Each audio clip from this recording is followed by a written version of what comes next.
de fazer uma pequena dinâmica aqui. Eu vou usar essa caixa para explicar uma questão de segurança jurídica. Tinha um físico austríaco, Erwin Schrödinger, e ele tinha uma teoria, na verdade era uma teoria de mecânica quântica. No caso eu não vou entrar no mérito, só para realmente exemplificar o que eu quero dizer. A gente vai fazer o seguinte, imagina que dentro dessa caixa tem um pequeno animal, um rato, um esquilo, um gato. E dentro dessa caixa também tem um frasco com veneno. Esse animal tem 50% de chance de ingerir o veneno e 50% de chance de não ingerir o veneno. Caso ele ingira, ele morre. Caso não ingerir, ele vai morrer. Se não, continua vivo. Detalhe, a caixa totalmente fechada, não dá para ouvir, ver, sentir cheiro, totalmente fechada, como se fosse uma outra realidade. Você não consegue ter informação nenhuma lá de dentro. Assim sendo, desde que você não abra a caixa, ao mesmo tempo ele pode estar vivo ou pode estar morto. O ponto é, dentro da mecânica quântica, o papel do observador muda a realidade fática. Ou seja, numa questão de partículas subatômicas, ele pode estar vivo ou pode estar morto. Isso não tem nada a ver com o direito, vocês estão pensando. Realmente, não tem. Mas, aqui nós temos um caso ao qual, sob as mesmas leis, sobre o mesmo ordenamento jurídico, tiveram duas sentenças totalmente diferentes. O fato não muda. O que muda foi a interpretação da realidade. Certo? Uma coisa que eu queria ressaltar aqui é que o seguinte, uma moça havia comentado sobre as leis divinas e as leis do homem. Gostaria de citar que a nossa Constituição, nosso Estado brasileiro, ele é um Estado laico. Então, não é cabível a citação justnaturalista sobre o justnaturalismo teológico. Claro, seria cabível sobre o justnaturalismo funcional, como o próprio Immanuel Kant comenta na sua obra A Metafísica dos Costumes, o imperativo categórico. Mas aqui vem a dúvida.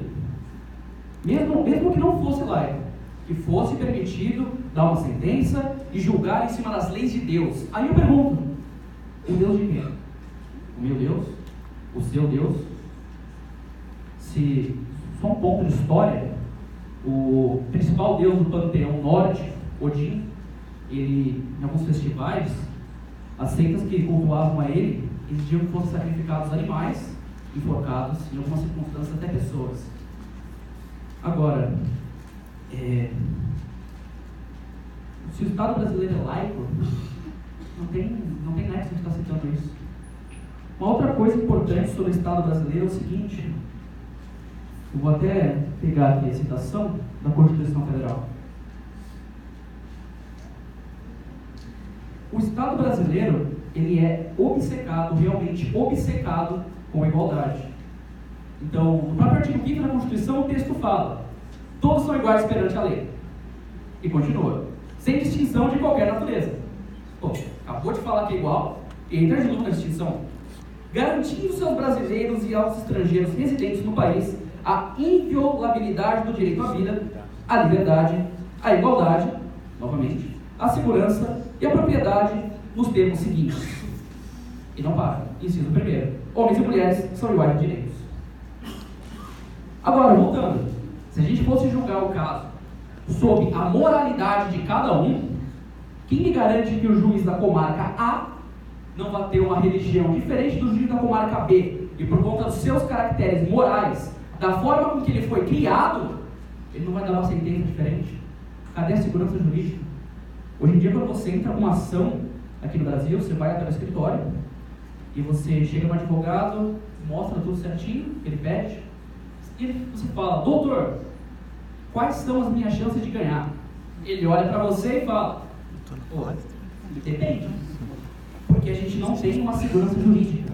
O juiz A decide de uma forma, o juiz B decide de outra. Só uma coisa importante, na Constituição não, desculpa, dentro do ordenamento jurídico brasileiro, a gente aceita uma coisa chamada ato vinculado. O que seria o ato vinculado? Só fazendo um paralelo histórico aqui, o Brasil ele funciona em cima da civil law, que é a lei romano-germânica, certo? Outros países que foram colonizados, por exemplo, pela Inglaterra, como os Estados Unidos, o Canadá e o próprio Reino Unido, trabalham com a common law, a lei dos costumes.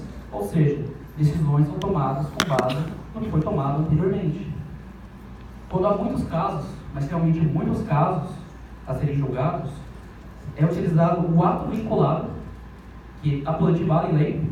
Então, um exemplo, teve uma palestra na quinta-feira, não sei se os senhores estavam presentes, mas nessa palestra o desembargador do Rio de Janeiro comentou que quando tem muitos crimes, muitos processos semelhantes, onde ele trabalha, ele manda suspender todos os julgamentos.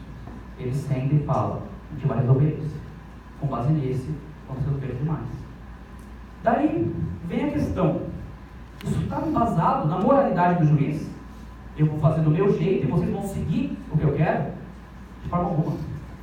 Um exemplo, a Taurus demite 10 mil funcionários. Digamos que esses 10 mil funcionários, de todos os estados brasileiros, não de um lugar só. Esses 10 mil funcionários, eles têm a mesma idade, o mesmo tempo de empresa, eles têm a mesma formação profissional. Esses funcionários têm todas as características exatamente iguais. Eles são demitidos. Só que o funcionário, seu José, entra com a ação e ganha. O senhor Josué entra com a ação e perde. Agora eu falo, se todos os casos são iguais, o que muda? A lei é a mesma, o caso é semelhante. O que muda aqui é o seguinte: quando a gente pega esse papel, a Constituição, e não respeita, a gente age da forma que a gente acha melhor, a segurança jurídica vai embora. Não tem como prever, certo? Então, outra coisa que eu gostaria de levantar aqui, que é o seguinte, já entrando aqui na característica da justiça, fiz algumas anotações. Primeiramente, se a gente tem uma coisa positivada para estar trabalhando, eu gostaria de perguntar o que é racional. De onde vem? De onde vem essa racionalidade? Agora, os clássicos, foram citados os clássicos aqui como se fosse uma pessoa só, certo? Uma escola só que pensava da mesma forma. Eu gostaria de citar dois em especial, Aristóteles e Platão. Para o Aristóteles, a justiça é uma virtude que deve ser praticada dia após dia. É como gentileza, é como se você estivesse treinando uma habilidade sua, correto? Então, para Aristóteles, a justiça é prática. Agora, para Platão a história já é outra. A justiça vem do plano das formas, que seria o mundo acima do nosso mundo, ao qual todas as coisas que de lá aqui existem advêm de lá, sendo os principais termos a bondade, a justiça e a beleza. Agora, se os dois são clássicos, certo? E Aristóteles tem uma visão de justiça diferente da de Platão, eu pergunto, o que é justiça? Certo? Outra coisa importante aqui, uma citação sobre Thomas Hobbes. Thomas Hobbes fala em seu livro O Leviatã, Matéria, Forma e Poder de um Estado Eclesiástico Civil. Ele fala o seguinte: o homem é o lobo do homem em estado de natureza de conflito uns contra os outros.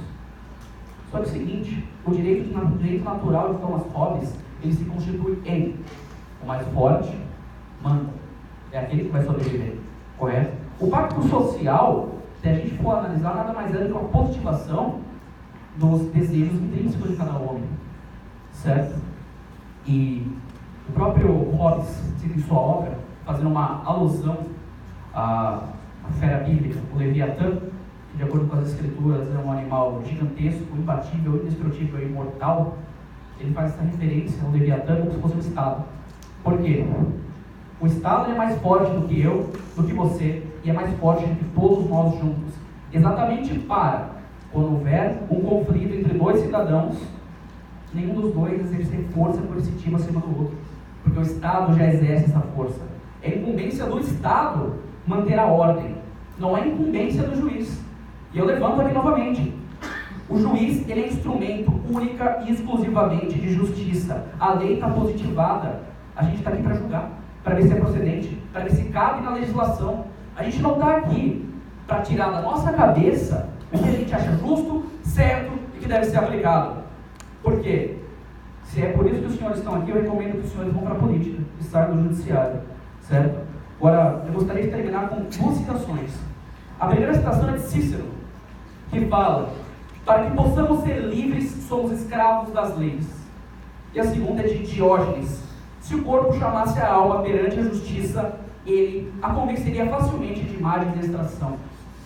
Ou seja, eu gostaria de saber se vocês têm 100%, mas eu digo 100% de certeza que vocês confiam na pessoa que está do seu lado. Certo?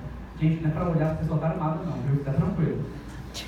Mas vocês confiariam, por exemplo, caso sejam ameaçados de homicídio, 13, 10, 30 anos da sua vida no que o rapaz acha que tem que ser?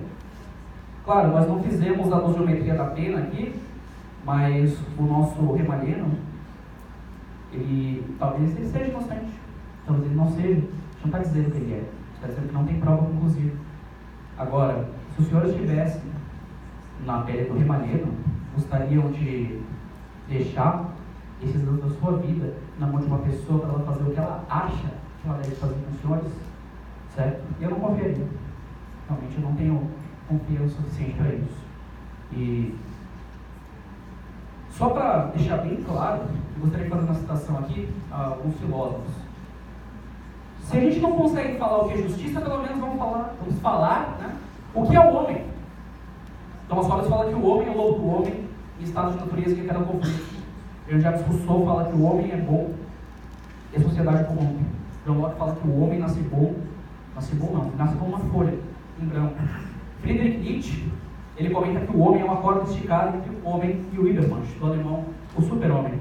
Arthur Schopenhauer, ele fala que o homem é como se fosse um macaco grande e bruto, que carrega nos seus ombros um macaco que enxerga e é dotado de virtude.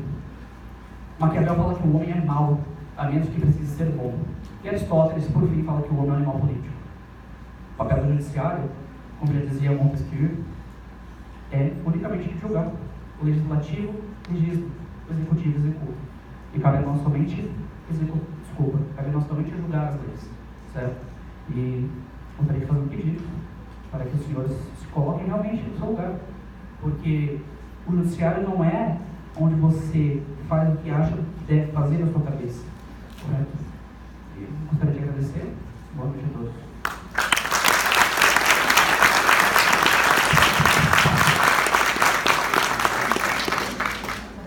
Uma dúvida, o bichinho que está na caixa está morto ou está vivo?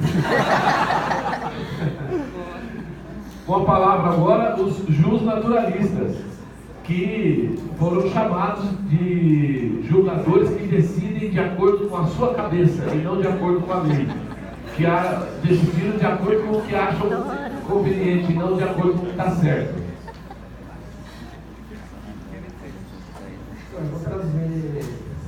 Eu vou focar aqui diretamente no caso em si, lembrando que a nossa corrente que foi passada por nós usamos o naturalismo, sendo assim nós observamos as leis divinas e naturais. No nosso conceito, Amalino nunca seguiu nenhuma das duas. E ele sempre teve a oportunidade de viver uma vida harmoniosa com seu esposo, que nunca o fez, privando as suas filhas de crescerem com a mãe. Eu tenho aqui um texto, até recentemente publicado pelo Luiz Fux, do STF, dizendo que os indícios podem sim levar a uma conclusão segura e correta. Um indício apenas é irrelevante, mas vários indícios levando na mesma direção é válido. Tanto que em 2017 ele fez uma sentença aqui baseada em indícios. Eu estou com ela na mão, posso até ler, mas é um pouco extenso, porém estou com ela aqui. O naturalismo em si, ele não concorda com as atitudes que ele teve, certo? Com o Ramalheno, e na sua essência ele se sentia dono da sua ex-esposa. Por isso eu achei relevante, né? A gente encontrou vários indícios aqui, provas. No caso, a possessividade criava nele aquele instinto de vingança. Ela se separou dele, foi encontrar o namorado. Não fala no texto que o namorado era Ramalheno, justamente por isso nós achamos que ele a matou.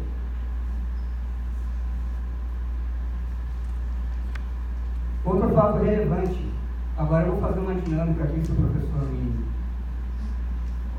permitir. Tem alguma mãe aqui na sala, uma criança pré-adolescente, até 12 anos? Supondo que você sofra um acidente, um atentado, e você perceba nessa situação, desculpa dramatizar um pouco, mas assim, só para chegar no objetivo, e você perceba que você não vai chegar na sua casa. Você pode ser casada, você pode ter marido, porém, o que vem na tua cabeça? Você sabendo que você não vai chegar na tua casa, tem entes queridos na sua casa, o que vem na sua cabeça? A lembrança. Sim, dos entes queridos da sua casa, da sua família. Quem vem na sua cabeça? Certo. Você é casada? Vive harmoniosamente com seu marido. Aqui tem um relato de uma pessoa que vive um casamento harmonioso. O marido dela provavelmente não é violento, não é bruto. E nessa mesma situação de Jerônia, o que veio na cabeça dela foi o filho. Porque aqui no ato de quando a Jerônia estava praticamente morrendo, ela olhou para a enfermeira e balbuciou, que quer dizer, segredou, em outros sinônimos. Ela quis acusar, ela sentiu que ali era o único momento que ela teria para mostrar quem foi o culpado pela ação. Ela sabia que o ambiente era escuro, as testemunhas estavam longe, não teriam como provar. A única atitude que ela poderia ter para mostrar era acusando alguém, a enfermeira, no caso, o marido. Eu encerro a minha parte aqui, passo para a minha colega Tayane, que vai entrar um pouco também na parte da filosofia, e obrigado a todos.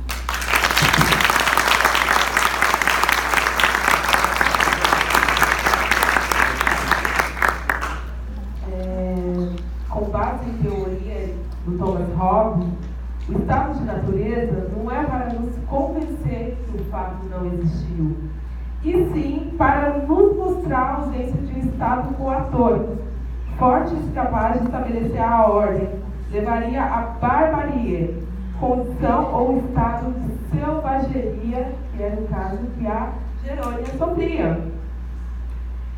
E mais do que isso, mesmo que o súdito, à vontade de outro, esteja submisso a piores da lei, esteja merecido ao péssimo governante, e ainda seria melhor do que viver no estado de natureza, no contexto de obscuridade, divindade, equívoco, incerteza e ignorância, no cotidiano de cada um. Continuando aqui com o pensamento do Hobbes, com a ordem cronológica também de Grosso, no justnaturalismo moderno. É uma concepção de natureza humana, admite tensão, convivência humana, que a nossa essência é falha, a nossa essência é egoísta. Será que ele, querendo ela só para ele, tratando ela assim com propriedade, ele estava sendo tão amoroso? Será que ele estava sendo tão inocente? Movidos por paixões, gente. Nós somos movidos por momentos. E, revalhando naquela onda do momento, ele foi lá e atacou.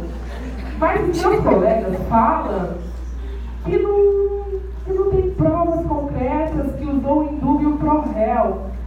Mas o texto relata que há indícios o suficiente para condená-lo. Eu estou no meu momento ainda, depois eu falo. Continuando. A alimentação de discórdias por 3 motivos. Por competição, pela desconfiança, era o caso que Revalheno fazia. Ele não confiava totalmente na sua esposa. E pela busca somente de glória. Para Hobbes, desafia sugerindo, conheça a ti mesmo. E se no caso trocasse os papéis, colegas? E se fosse Revalheno no lugar de Jerônia? Será que ele suportaria? Será que ele seria tão inocente como o contexto que vocês relatam? Mais uma parte aqui também importante. Será também que o casamento deles duraria o suficiente? Analise seus próprios atos e questione-se. Sobre a ideologia errônea, não condiz com a verdade. Natureza humana não está correta. E na parte aqui, só para encerrar a minha parte, o meu colega disse que houve um equívoco, que foi inclusive da minha parte, que eu abri o texto, que foi misturado com religião. Mas na verdade não foi. A resposta é que a lei natural ela é anteriormente de qualquer lei. Então, a lei natural ela é a base do positivismo, como você fala para mim que foi misturado religião. Outra coisa também muito importante, tinha por sua origem vontade divina e torna-se oriunda excepcionalmente na razão. O que nós, os naturalistas, trabalhamos? Razão. E na razão ele é condenado. Na razão ele não tem o direito de ficar livre. E uma parte aqui que fica a questão de perguntas, já que vocês trabalham tanto dentro da lei. Na própria Constituição Federal, no artigo 5º, no inciso 3, diz que ninguém será submetido à tortura e nem a tratamento desumano. Ou seja, Jerônia ela era coagida constantemente, ela tinha um bem assim muito precioso que era a vida, ou seja, era um dano moral que estava sendo afetado, e uma pessoa dessa é inocente, e outra tem boletins também que comprovam as agressões dele. Será que uma mulher ela é sujeita a apanhar, a viver com ameaças, a sofrer tamanha tortura? Obrigada.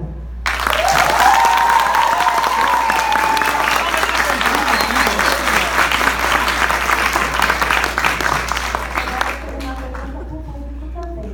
Na igreja de alguém, evangélico, católico, espiritismo, o que for, para alguém é certo a pessoa ser agressiva de todos os comportamentos que ele tinha com a mulher? Porque na minha não é. E eu acho que independente da religião que for, também não é.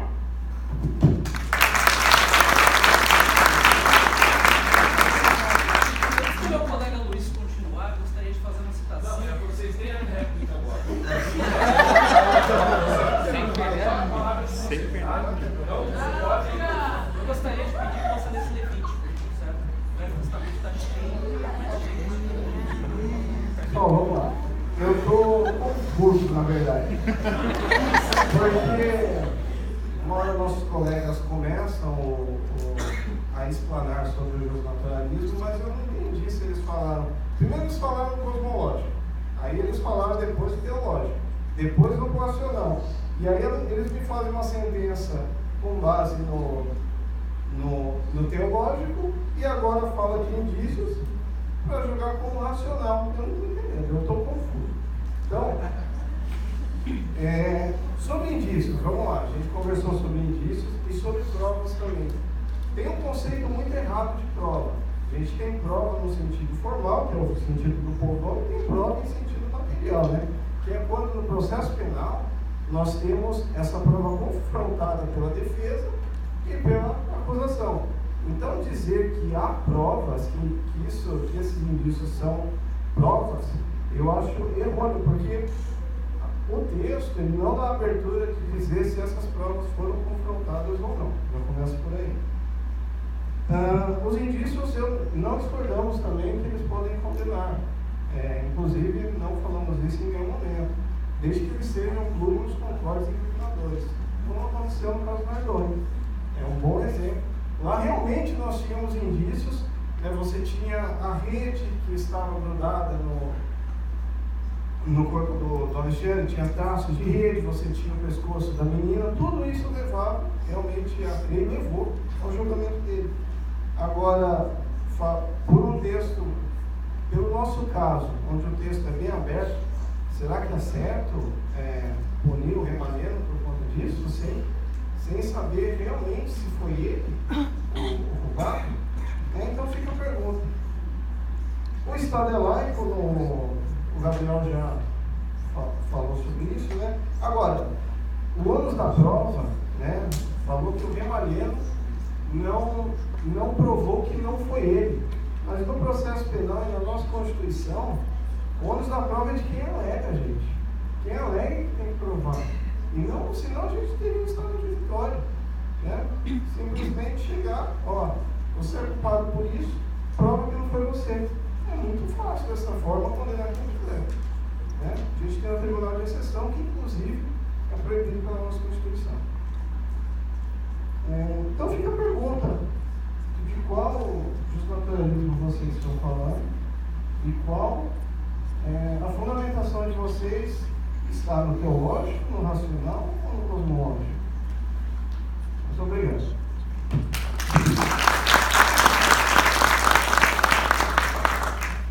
Eu queria falar sobre um ponto que foi quando elas falaram da religiosidade até, né, religiosidade, e também um pouco das provas como o Luiz citou. Porque foi dito, ele disse que após eles se separarem, continuavam as ameaças, tinha ligações no caso dele ameaçando. Até mesmo foi dito pelo professor de sala, se não me falha a memória, que após o divórcio, eles se separaram, as agressões verbais cessaram. E eles se encontravam por prazer, ela mesma por vontade própria, certo? No caso, vocês colocaram que tinham isso, mas tudo bem.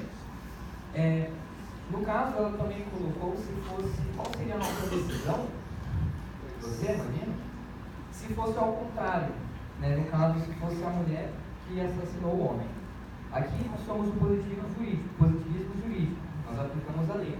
Então, independente se foi o homem que matou, se for comprovado, será aplicada a lei. Se foi a mulher que matou, se for comprovado, será aplicada a lei. Dependendo das emoções, será aplicada a lei, certo? E no caso, eu gostaria de citar um exemplo, porque ele disse que não mistura a religiosidade e a razão, no caso do justnaturalismo.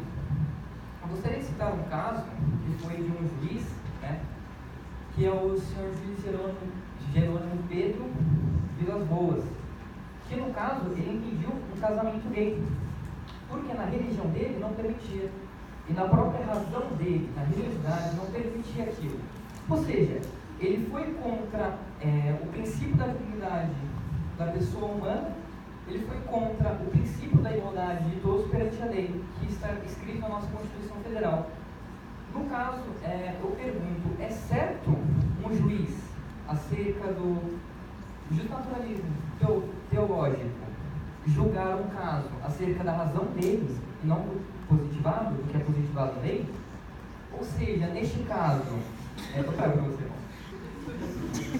Neste caso, foi para me desconcentrar. Neste caso, o justnaturalismo ele está se importando com a pessoa ou com o próprio juiz? Porque acerca do pensamento dele, do que ele achava certo, ele proibiu o casamento homoafetivo, por conta da religião dele, né? Então, eu gostaria de saber se, no caso, é correto isso, até porque acerca dos sentimentos que vocês disseram, eu não acho.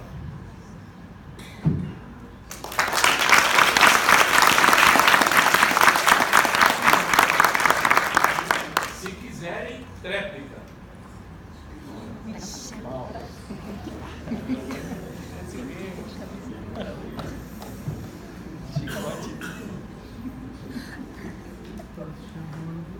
Valeu de novo. Eu vou voltar para o nosso caso em si, vou sair um pouco dessa parte de religião, de filosofia, porque a gente já discutiu em sala de aula que o naturalismo abrange tudo de uma forma natural. E, assim, primeiramente eu vou tirar a dúvida do nosso colega referente aos indícios. Faltou aqui ao nosso grupo citar, em algum momento, que a gente também tem um artigo para se basear. O artigo 239 do processo processual do Código Processual Penal, ele diz que os indícios são sim substâncias relevantes para a condenação. Baseado nele, citei para vocês já que o próprio STF, através do Luiz Fux, fez uma condenação 2 anos atrás. Outra coisa, no nosso texto aqui, realmente, eles se encontravam em algumas ocasiões. Mas no texto que eu tenho em mãos, essas ocasiões eram aniversários dos filhos, que teoricamente eram obrigados, e festas de fim de ano, como Natal e virada de ano. Em nenhum momento é dito aqui que eles tinham um contato mais íntimo. Era unicamente em prol dos filhos, para ter convivência com ambos.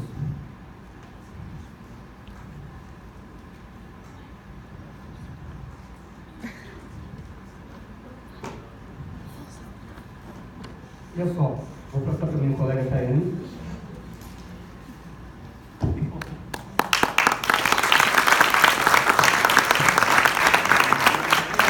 Eu vou ser em breve.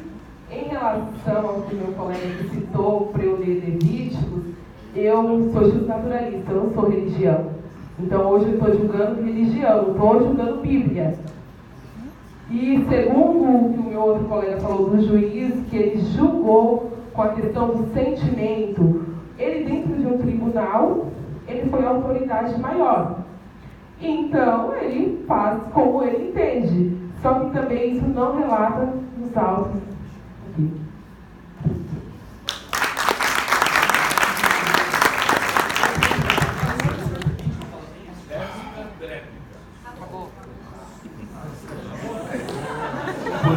Por isso que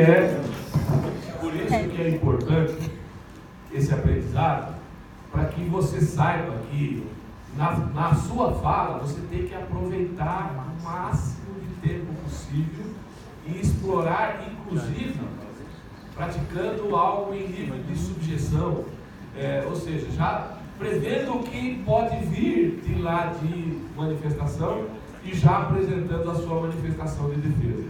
Na verdade, eu estou usando isso só para mostrar como a gente procura agir profissionalmente, né? O ideal seria que a gente tivesse tempo para poder debater, né? Mas vocês observaram que os dois grupos foram muito firmes e assertivos na sua linha de pensamento. Sobre isso, eu quero saber algo importante aqui. Os dois grupos falaram sobre alienação parental, que era praticada pelos avós das crianças. Alguém saberia explicar rapidamente o que é chamado de alienação parental? Flávia? Mais velho? Pode falar. Alienação parental é quando, por exemplo, no caso aí das crianças ficarem provisoriamente na guarda dos avós, eles usarem essa convivência com as crianças para afastarem, sempre falarem mal do seu pai, no caso, que a nossa corrente aqui o condenou, e isso é alienação. Então, geralmente há um estudo social em andamento para que não ocorra isso, para verificarem se, no caso, os avós não vão efetuar essa alienação com as crianças. É uma espécie de pressão psicológica que aquele que está próximo da criança faz na tentativa de cooptar, de dominar o pensamento, o sentimento da criança. No caso, os avós foram acusados de praticar alienação parental porque pressionavam as crianças para não gostar do pai e para acreditar que o pai realmente tinha matado a mãe. Ok? Uma outra curiosidade que eu tenho é o seguinte: a decisão foi de absolvição, correto? Mas foi unânime, todos concordaram? Ou teve alguém que discordou e imaginou que poderia haver condenação? Mas depois todos concordaram. E aqui? Alguém acreditou que poderia ser diferente a decisão? Ou todos concordaram e votaram da mesma forma? Todos. Bacana. Muito bem. Olha, eu acredito que o perfil de explicação de cada corrente permite reforçar para vocês quais são os conteúdos teóricos de cada corrente, ok? Sobre o processo, alguém tem alguma dúvida, alguma pergunta que gostaria de fazer para os grupos? Fala, Giana.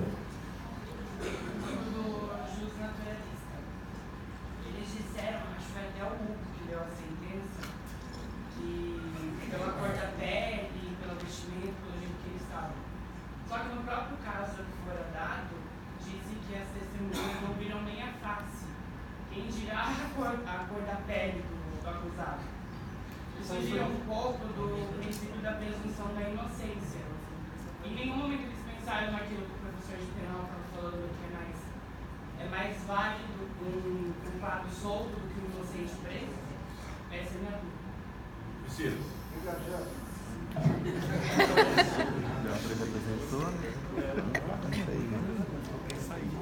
As características físicas estavam assim no texto. E a gente não concordou com o dúvida pro réu, porque há dúvida.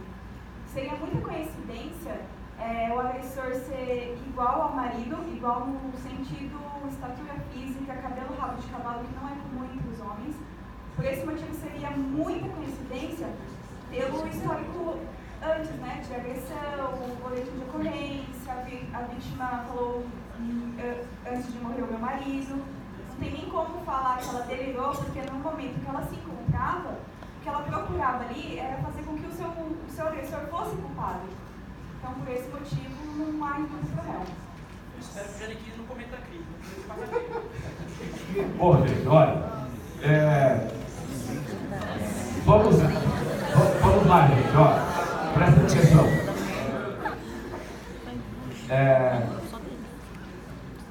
Relativamente ao processo verdadeiro, né, eu acompanhei esse processo muito de perto, porque o meu escritório foi contratado como advogado dos avós das crianças. E o meu escritório trabalhou como assistente da acusação no processo contra o remalheiro, né? Então a gente acompanhou tanto o processo criminal quanto o processo civil. Felizmente, até para o aproveitamento do aprendizado, os dois grupos se centraram numa questão muito importante que envolve a solução final desse processo, que é o fato de existirem ou não existirem os indícios suficientes para a condenação. E o grupo, até no trabalho, citou o artigo 238 do Código de Processo Penal. E neste artigo 238 está previsto o seguinte, olha, indícios são circunstâncias conhecidas e provadas que podem, por indução, ou seja, por indução, levar à conclusão de outras circunstâncias. E, até muito próximo da pergunta que o Jean fez, existe um problema delicado no processo criminal. Se, para condenar alguém, tivesse que ser vista a face da pessoa, o goleiro Bruno não teria sido condenado, porque ninguém viu ele matando ela, né? Mas a Suzane Richthofen também não teria sido condenada, porque ninguém viu o casal Cravinhos, os irmãos Cravinhos, mas ninguém viu. Mesmo no caso que vocês citaram, lembraram muito bem do caso do casal Nardoni, ninguém viu o Nardoni pai jogar a criança. Eles foram por... Agora, os indícios, eles são sempre muito mais fortes ou menos fortes. E no caso do processo nosso, olha, primeiro, o Remalheno usava facas para ameaçar a esposa. E a mulher foi, a Gerônia foi morta com faca. Ele usava rabo de cavalo. O cara que matou usava rabo de cavalo. O Remalheno não conseguiu um álibi suficiente para explicar que ele não estava naquele local na hora dos fatos. Tudo isso funcionou no processo verdadeiro como não apenas um ou dois, foram vários indícios. E eu, de propósito, no processo, eu tirei alguns, porque existiam outros. Porque eu queria mesmo que vocês caminhassem para onde vocês caminharam, os dois grupos, né?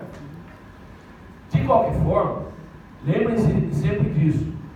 Não é porque são indícios que não é possível, com base nos indícios apenas, promover à condenação. Existem vários casos, né? Gil Rugai tem ninguém viu nada. Tem só a marca do pé dele na porta da casa. E ele foi condenado pelo assassinato do pai. E outros tantos crimes que acabam envolvendo condenação por força de indícios. Por quê? Se para condenar tivesse que ver a face, muitos não tinham sido condenados. Até a frase eu coloquei de propósito. Ninguém viu a face do rapaz. Ok? Mas eu achei muito curioso que os dois grupos foram muito felizes na encenação que fizeram. Os positivistas aqui colocaram a caixinha para levar a reflexão da classe à ideia de que você não sabe o que está acontecendo lá dentro, né? E depois, vocês também foram muito felizes na hora de perguntar para uma mãe do que ela lembra se a família está sozinha em casa. E o instinto materno, ideia da natureza humana, justnaturalismo, sempre caminha no sentido de se preocupar ou de lembrar em primeiro lugar com o filho e não do marido, né? E acreditem que essa questão do fato da Jerônia ter dito para a enfermeira foi testemunha, né? Aí no júri foi explorado esse ponto. Foi dito assim: escuta, ela falou, foi o meu marido? Não, ela só falou assim, meu marido. É lógico que a acusação usou essa palavra para dizer assim, quando ela falou meu marido, ela estava acusando, querendo dizer, foi o meu marido. Ela estava sangrando, quase morrendo, ela tinha que falar, foi meu marido, para poder provar que foi ele, né? E é lógico que a defesa usou a mesma frase, dizendo o seguinte, olha, na verdade, quando ela falou meu marido, ela queria dizer assim, chama meu marido. Porque eu estou numa situação difícil, estou precisando do meu marido. Okay? Outra informação importante que eu quero passar para vocês. Eu acompanhei parte do que está no caso. E sejam bem-vindos ao mundo do direito. Eu acompanhei visita das duas filhas dentro do fórum. Imagine, duas crianças dentro do fórum, na presença de dois policiais armados, porque ele era preso, acusado de ter matado a mãe, e ele entrava na sala com uma psicóloga, o promotor de justiça e o advogado dos avós. E aí ele falava para as crianças assim, olha, o papai, eu não matei a mamãe. Aí as crianças tremendo, com medo, chorando, ele chorando, né? E são circunstâncias muito delicadas que envolvem a atuação profissional dos operadores do direito, porque a gente acaba convivendo com esse tipo de problema, né? Os processos são de diversas origens e com situações muito delicadas que envolvem a vida, a liberdade das pessoas, o patrimônio das pessoas, né? Bom, no processo verdadeiro, né, o Remalhano foi condenado pelo homicídio. Na época nós não tínhamos o feminicídio ainda. Foi condenado pelo homicídio da Jerônia. E como ele foi condenado pelo homicídio da Jerônia, ele ficou preso. E, portanto, ele não tinha condição de ter a guarda das crianças. E aí, foram determinadas visitas, mas sem o deslocamento dele, porque ele não poderia deixar a prisão. Então as crianças iam visitá-lo, né, para se acostumar com a ideia do que representava a necessidade de prisão de alguém que tinha sido condenado pela morte da ex-esposa. Ok? Uma informação importante para vocês, lógico que vocês estão no primeiro ano, nem precisariam ter essas informações. Sempre que há direito de visita, sempre, a Justiça procura estabelecer dia, hora, para que a visita seja realizada. Então, as visitas eram sempre, nos finais de semana nos quais há direito de visita na prisão, com entrada às 14 horas, permanência em companhia do pai pelo prazo de 2 horas e saída da prisão. tem que ser assim, porque os casais, quando estão lutando pelo direito de visita ou pela guarda dos filhos, eles acabam, por interesse particular, pessoal, acabam muitas vezes deixando sequelas delicadas nas crianças, porque eles brigam, às vezes o pai, de propósito, pega a criança no sábado e teria que devolver no final do dia do sábado. Se não tiver uma fixação de horário, ele é capaz de voltar só na segunda-feira, e aí deixa a mãe numa situação delicada, ou vice-versa. Ok? Olha, vocês se saíram muito bem. Eu só achei assim que vocês vieram assim muito melhor trajados do que precisavam, porque estão muito elegantes, né? Estão assim como verdadeiros operadores do direito. É assim mesmo, mesmo que não está de paletó de gravata, não tem problema, nós estamos começando, né? É só para que tenham uma ideia de como a gente normalmente se veste nestas ocasiões, ok? Foram muito bem, foram muito felizes, não só na pesquisa, mas também na decisão que deram. E olha, aqui, gente, para os grupos que ainda vão se apresentar, não existem ganhadores. Não é porque o grupo acertou a decisão ou errou a decisão que ele ganhou, ou seja, não há uma competição no sentido de ganhar. Há um debate com a finalidade de aprendizado. E os grupos estão sendo muito felizes, transmitindo muito conteúdo para o adequado aprendizado. Então, eu peço a todos os presentes uma salva de palmas.